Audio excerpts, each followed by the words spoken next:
Olá, é com muita alegria que damos continuidade ao estudo da Bhagavad Gita, a leitura meditativa da Bhagavad Gita, e hoje vamos ao verso 23.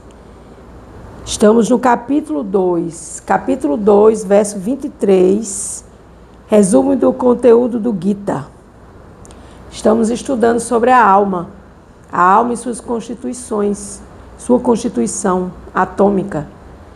Então, essa alma, ela não pode ser morta, ela é indestrutível, ela é eterna, cheia de conhecimento e bem-aventurança.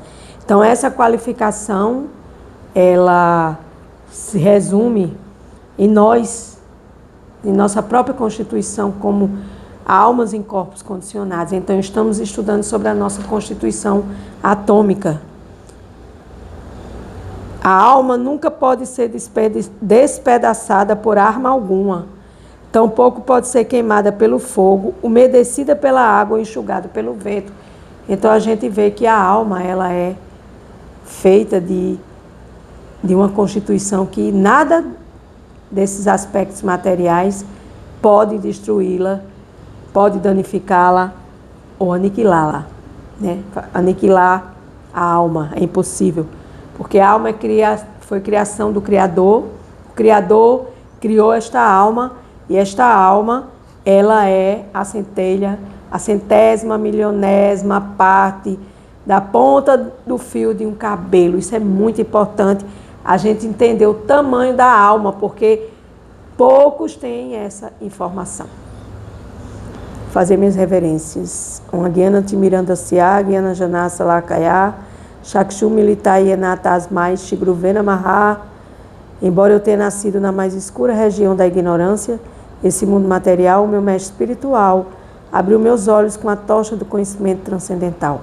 A tal mestre espiritual eu presto minhas respeitosas reverências. Jaya Shri Krishna, maior dos mestres, que é Deus. Jaya Srila Prabhupada, que trouxe a consciência de Krishna para resgatar os países ocidentais da ignomia, do falso ego e do cativeiro terreno. Verso 23, como já foi lido. A alma nunca pode ser despedaçada por arma alguma, tampouco pode ser queimada pelo fogo, umedecida pela água ou enxugada pelo vento. Todos os tipos de armas, espadas, armas incandescentes, armas pluviais, armas turbilhonares, são incapazes de matar a alma espiritual. Como já foi dito, a alma não pode ser morta. Quem falou isso? A Suprema Personalidade de Deus na Bhagavad Gita, no Bhagavad Gita, a ciência suprema, falada pelo próprio Supremo.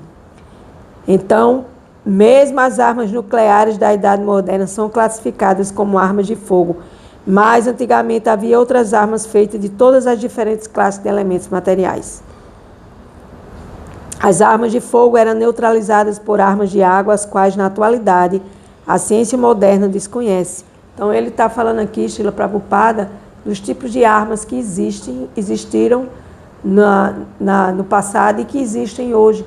E, independente se é passado, presente, se é moderna ou se é antiquada, né, passada, elas não podem matar a alma. Isso é o mais importante. A alma nunca pode ser cortada em pedaços nem aniquilada por armas, mesmo que utilizadas em grande quantidade.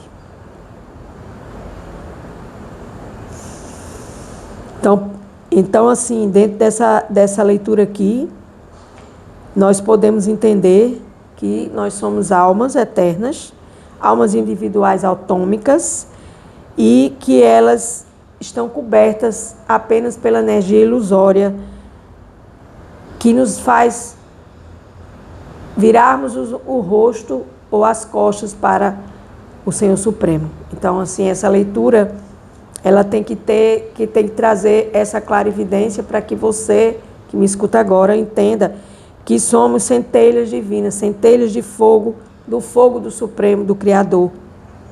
E que nada pode apagar o brilho da alma, a não ser você mesma, neste corpo, você está na escuridão, na ignorância, e se manter nessa ignorância sem querer saber quem é você, de que você é feito, qual é o material que é feito, como é o tamanho da alma, Então, somos partes integrantes do Supremo e, segundo o Bhagavad Gita, nós somos almas que nos mantemos nessa posição eternamente, posição de subordinação do Supremo. Nós não somos donos de nada, nem temos nada. Nós somos centelhas divinas subordinadas ao Supremo, vivendo a ilusão, cobertas pela energia ilusória, afastando-se da companhia do Senhor Supremo. Então, quando a gente se afasta do fogo do Supremo, a gente perde o nosso brilho. Logo, mesmo após nos livrarmos da ilusão, o ser vivo permanece uma entidade separada.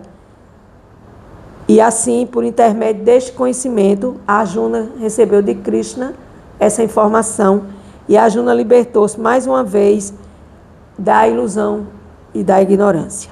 Verso 24.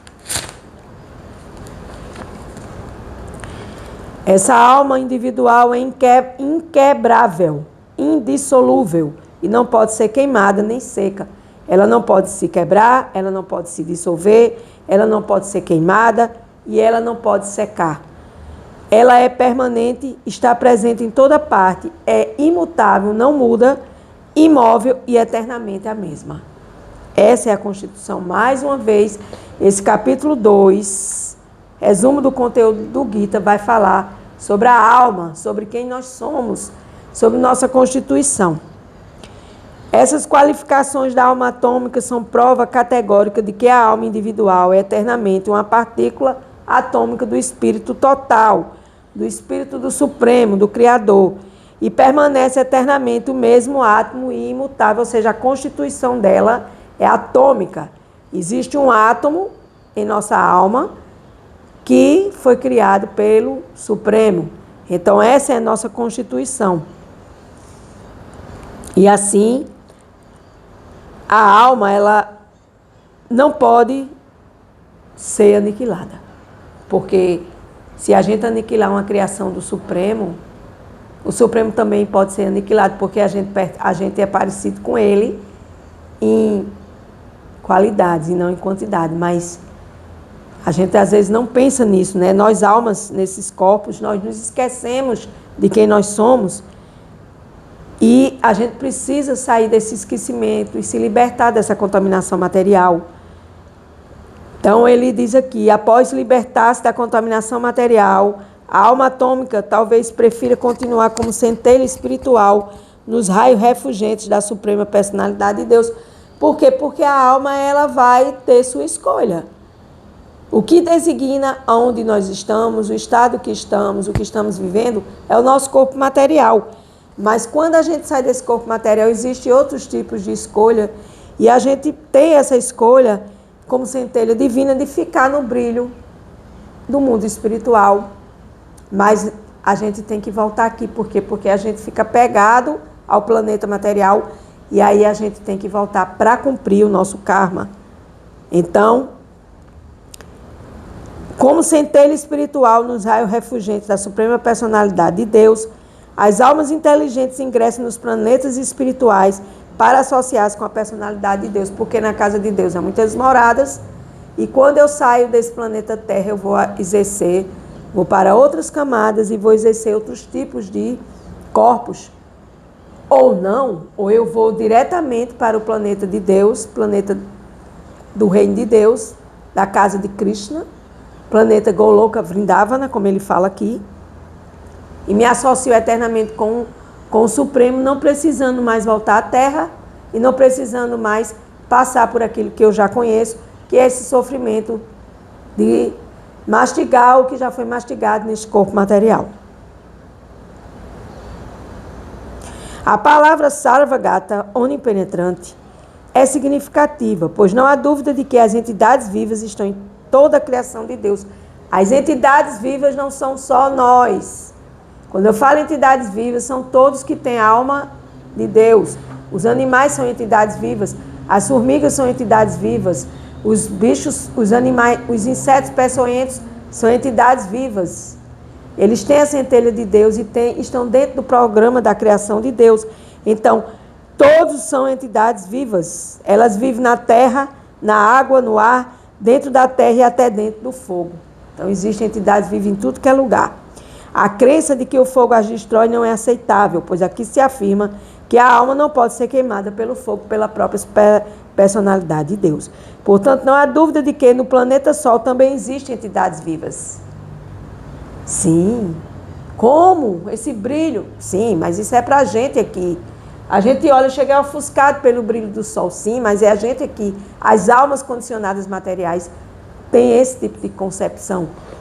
Mas quando você estuda, você abrange, aumenta o seu poder de consciência e você vai entendendo, sim, que no planeta Sol também existem entidades vivas com corpos adequados para viver lá. Se a gente for transferido com esse corpo para lá, claro que a gente vai ser queimado, porque o corpo da gente não é um corpo adequado para viver no planeta Sol.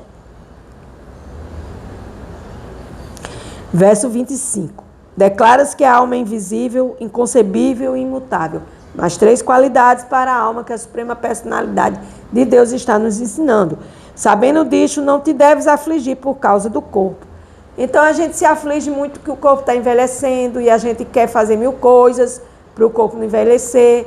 E essa semana eu escutei do meu mestre espiritual, numa aula dele, algo muito interessante, que ele diz que as pessoas querem fazer harmonização facial e não querem se harmonizar espiritualmente. Então, quando a gente só olha para o corpo, claro que a gente tem medo de envelhecer, a gente está envelhecendo, a gente vai adoecer. O que é que eu faço para eu ficar mais magra, mais bonita, sem rugas, né? Com um sorriso assim, hein? Com os dentes assados? Isso é corpo, né? A Suprema Personalidade de Deus está dizendo, não te deves afligir por causa do corpo, então relaxe. Como se descreveu anteriormente, a dimensão da alma é tão pequena para nosso cálculo material que ela não pode ser vista nem mesmo pelo mais poderoso microscópio, sendo, portanto, invisível. Então, aqui na Terra, jamais eles vão dizer, a gente está vendo aqui no microscópio a alma, o tamanho dela. Não, porque aqui a gente não tem essa tecnologia, né? Nós somos muito limitados.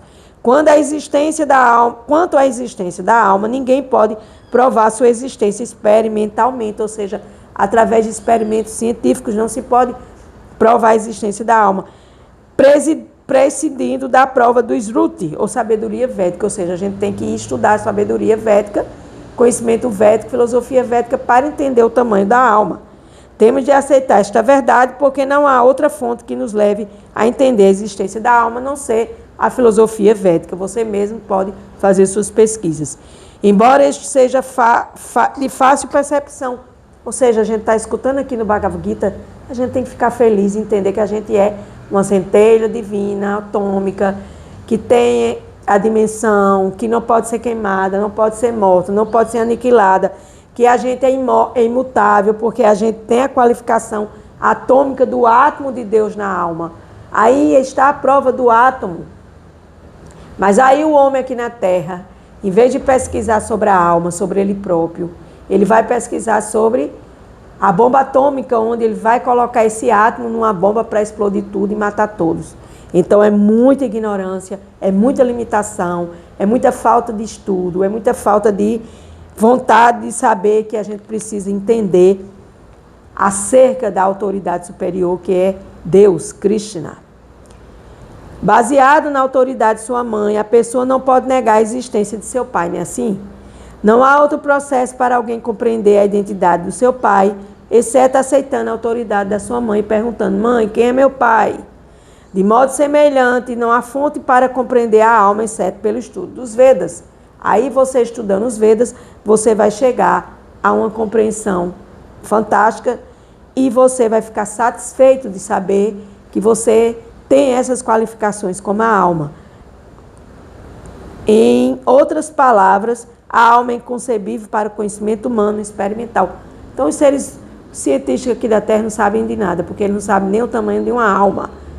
Se não for um cientista que esteja voltado para Deus, e isso às vezes é impossível, porque a ciência não anda de mão dada com a espiritualidade, ela anda separada, querendo brigar com a igreja, querendo brigar com discutir, dizer eu tenho mais poder, a igreja diz eu tenho mais poder, e aí gera uma confusão e você cai na ilusão, novamente na ignorância. A alma é consciência e consciente. Vou ler de novo. A alma é consciência e consciente. Então, se eu tenho a minha consciência vem da minha alma. Se eu tenho a minha consciência de que eu estou fazendo algo errado, é da minha alma que vem esses avisos. Esta afirmação também é dos Vedas e temos de aceitar isso, que a alma é consciência e consciente. Ela permanece atômica em comparação com a alma suprema infinita, porque Deus é o átomo infinito e nós somos o átomo limitado. A alma suprema é infinita, enquanto que a alma atômica é infinitesimal. Deus o supremo é infinito e nós somos infinitesimais. 100 vezes centelha divina, 100 vezes, 1000 vezes a ponta de um fio, de um cabelo. A alma suprema é infinita, enquanto a alma atômica é infinitesimal. A alma infinitesimal, sendo imutável, nunca pode ser igual à alma infinita ou à suprema personalidade de Deus. Somos diferentes em quantidade, mas iguais em qualidade. Por isso que nós temos que trabalhar nossas qualidades divinas da nossa alma, para que a gente se assemelhe um pouco às qualidades do Criador. Este conceito é repetido nos Vedas de diferentes maneiras, apenas para confirmar a estabilidade da concepção da alma. A repetição de algo é necessária para que compreendamos o assunto por completo e sem erros, através da filosofia védica, onde está todo o conhecimento e onde os Vedas afirmam: a alma é consciência e consciente. Verso 26. Se, no entanto, pensas que a alma ou os sintomas de vida sempre nasce e morre para sempre, mesmo assim não tens razão para lamentar. Isso é Krishna falando com a Arjuna, ó pessoa de braços poderosos, porque a Arjuna era um guerreiro, tinha braços poderosos. Então, Krishna está dizendo aqui, não se lamente. Não se lamente por nada. Não se lamente pelos seus sintomas de sua vida. Por quê? Porque a gente vai nascer e vai morrer, o corpo vai nascer e vai morrer, mas a alma não. Mesmo sabendo disso, estudando isso, ouvindo sobre isso, você que me escuta, Krishna está dizendo, Arjuna, ou alminhas condicionadas que somos nós, não lamentes. Quando o Senhor Krishna falou o Bhagavad Gita, tais filósofos que estavam sustentando a teoria de que os sintomas da vida ocorrem quando a combinação material atinge certa maturidade, estes cientistas materialistas e modernos e filósofos materialistas também têm esse mesmo pensamento. Por quê? Porque existe uma classe de filósofos muito parecida com os budistas que não acredita que a alma possa existir separada do corpo. Isso já são outras teorias, o qual não nos interessa aqui. O que nos interessa é que, mesmo que a Arjuna não acreditasse na existência da alma, não haveria motivo pela lamentação. Por quê? Porque a gente não deve se lamentar primeiramente por absolutamente nada. Ninguém lamenta a perda de determinada quantidade de substâncias químicas e para de cumprir seu dever prescrito. Quais são essas substâncias químicas do corpo? Então, o corpo é apenas um veículo cheio de substâncias químicas. Por outro lado, na ciência moderna e na atividade bélica científica, gastam-se muitíssimas toneladas de produtos químicos para conseguir a vitória sobre o inimigo. Guerras atômicas, o que eu acabei de falar. Logo, em qualquer caso, quer se aceite a conclusão dos Vedas, segundo a qual existe uma alma atômica, quer não acreditasse na existência da alma, a Arjuna não tinha razão para lamentar-se, como eu, você e todo mundo não temos lá razões para nos lamentarmos. Segundo essa teoria, já que existem tantas entidades vivas sendo geradas da matéria a cada momento, e tantas delas estão perecendo a cada momento, não é preciso ficar atormentado com esse incidente, porque isso faz parte da natureza. Nascer, de se desenvolver, adoecer e morrer. E o corpo morre. Se existe duas certezas, que é que nasce e que morre. E o que precisamos saber é que somos eternos. Então, vamos estudar sobre o eterno. Então, não precisa ficar se atormentando com esses incidentes. Se não houvesse o renascimento da alma, Arjuna não tinha razão para temer as reações pecaminosas decorrentes do fato de ele lutar na batalha contra os seus parentes. Ao mesmo tempo, no entanto, Deus, Krishna, chama Arjuna de Mahabahu, pessoas de braços poderosos, porque de sua parte ele não aceitava a teoria de rejeitar a verdade védica, a sabedoria védica, que a alma é consciente e tem consciência. E assim deveremos lutar como Arjuna e praticar o conhecimento védico para continuar seguindo os princípios de entendimento da alma. Então, meus caros amigos, como diz aquela música, meus caros amigos, me perdoem, por favor, mas a verdade é que a alma é eterna, cheia de conhecimento e bem-aventurança.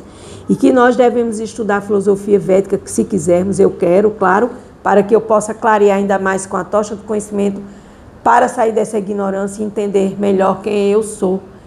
E aí, consequentemente, parar de me lamentar pelas coisas que acontecem com o meu corpo material, porque ele é apenas um veículo que transporta esta centelha divina, atômica, que não pode ser morta, que não pode ser queimada, que não pode ser molhada, e que é Satchit Ananda, cheia de conhecimento, eternidade e bem-aventurança. Com gratidão, eu encerro mais um dia do Bhagavad Gita, a ciência suprema. Gratidão.